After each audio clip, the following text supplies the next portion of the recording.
আমি একদম বরাবর আপনাদের মতোই খুব সাধারণ মধ্যবিত্ত বাড়ির একটা মেয়ে।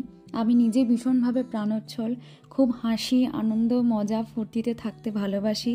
ছোট্ট ছোট্ট ভিডিওর মাধ্যমে আমার সারাদিনের কাজকর্ম, আমার নাচ গান, আমার রান্না করা বা কোথাও যাওয়া এগুলো আপনাদের সাথে শেয়ার করি। তার সঙ্গে পুজো আচ্ছা টুকটাক ভিডিওর মাধ্যমে আপনাদের সামনে তুলে ধরি। কিন্তু কিছুদিন যাবৎ একটি ঘটনা আমার মনের সেই হাসি আনন্দ এগুলো একটু কেড়ে নিয়েছে, বা বলতে পারেন আমাকে একটু টলিয়ে দিয়েছে। বিশেষ করে আমি যখন বাড়ির বাইরে বেরোচ্ছি কোনো কারণবশত বা কোনো প্রয়োজনে, সেই টাইমটায় আমার মনে একটু ভয় ঢুকিয়ে দিয়েছে। জানেন তো, আমাদের মধ্যে এরকম আজও বেশিরভাগ মেয়ে আছে যারা তাদের হ্যারাসমেন্টের কথা আজও চিৎকার করে কাউকে জানাতে পারেনি। সেটা বাইরের কারোর সামনে হোক বা বাড়ির ভিতরের কোনো মানুষের সাথে হোক। তাদের সাথে আলাদা করে কথা বললে হয়তো জানা যাবে সে আকুলি বিকুলি করে তার শ্লীলতাহানির কথা কাউকে না কাউকে জানাতে চেয়েছিল, কিন্তু মান সম্মানের দোহাই দিয়ে তার মুখ বন্ধ করে দেওয়া হয়েছে।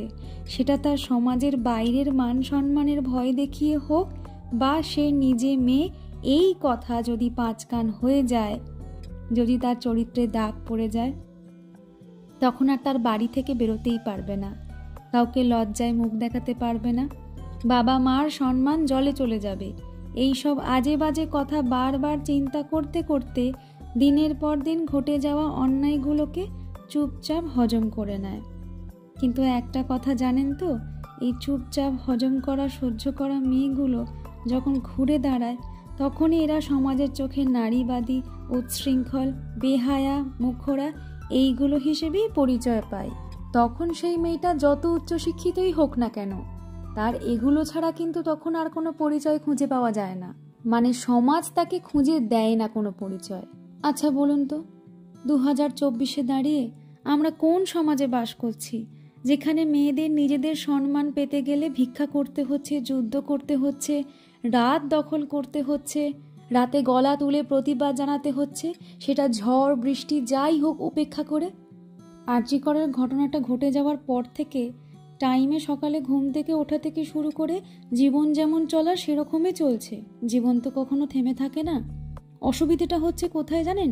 একটা জায়গায়, যখন লোকাল ট্রেনে রাতে বাড়ি ফিরছি, কলকাতা থেকে নাচের ক্লাস করে ফিরতে একটু দেরি হচ্ছে জ্যামের কারণে, বা হাওড়া স্টেশনে একটু বেশি ভিড়ের মধ্যে সবার মাঝখানে একটু ঠাসাঠাসি অবস্থায় পড়ে যাচ্ছি। এরকমটা একদমই নয় যে এর আগেও এইসব সিচুয়েশনে পড়িনি। এগুলো তো নিত্যদিনের জীবন সঙ্গী। যারা ওয়ার্কিং ওমেন, যারা নিজেদের যে কোনো প্রয়োজনে টুকটাক বাইরে বেরোয়, এইসব জিনিসগুলো তারাও খুব সুন্দর করে হ্যান্ডেল করে। কিন্তু নিজের সেফটির ওপর কোথাও একটা ডাউট আসছে সেই সময় মাথায়। অনেকের মুখেই বলতে শুনেছি, মেয়ে মানেই শক্ত, মেয়ে মানেই কই মাছের জান, এদের কিছু হবার নয়। কিন্তু বিশ্বাস করুন, এই ঘটনাটা কিছু কিছু মেয়ের মনের মধ্যে এমন বাজেভাবে একটা এফেক্ট ফেলেছে, তারা না পারছে খেতে, না পারছে ঘুমোতে। সোশ্যাল মিডিয়ার বিভিন্ন সাইট, বিভিন্ন পোস্টে মেয়েরা তাদের প্রবলেমটা সবার সামনে তুলে ধরছে, কিন্তু আদেও কি এর কোনো সলিউশন আছে? সত্যি বলুন তো, বর্তমান সিস্টেম কি আমাদের সত্যিকারে এই ঘটনাটা সলিউশন করতে পারবে? আর সব থেকে হাস্যকর ব্যাপার কি জানেন? হাস্যকর বলবো না লজ্জা বলবো, মানে বুঝতে পারছি না। কোনো এক বাবা মার মেয়ে যদি রেপড হয়, তার মূল্য নাকি মাত্র 10 লক্ষ টাকা। আই রিপিট, তার মূল্য মাত্র 10 লক্ষ টাকা। সাধারণ মানুষদের মতো আমার মনে একটা প্রশ্ন এসছে, এই কথাটা যিনি অ্যানাউন্স করেছেন, তার বাড়ির কোনো মেয়ে যদি এইরকম অবস্থা হয়, সেক্ষেত্রেও কি তিনি 10 লক্ষ টাকাই দেবেন, না একটু বেশি দেবেন?